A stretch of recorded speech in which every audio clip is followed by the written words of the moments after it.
guys, and welcome to a new video on how to do.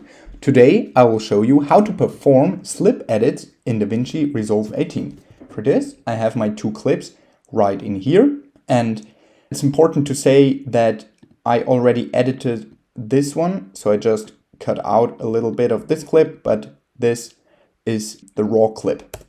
Okay, what you want to do is go over to the trim edit mode, and then if you hold it here, and then you can just slide it around. On top, you can see 4 different pictures. On the upper left corner, you can see the starting point from the video that I just switched around. And on the right upper corner, you can see the end of the clip. On the bottom lines, on the left, you can see the end point of the first clip. Of course, it doesn't move. And on the right, you can see a black window because we don't have any clip right here. If you have a clip right there, then it would show the starting point of this clip.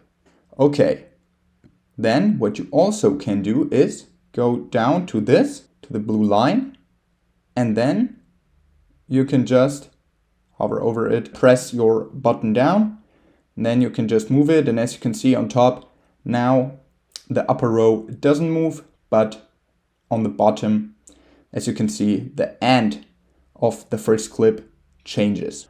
Okay, that was a little hack on how to perform slip edits in DaVinci Resolve 18. If you enjoyed the video, please like and subscribe to stay tuned for more how to do videos. If you have a video suggestion, just let me know down in the comments. See you guys soon.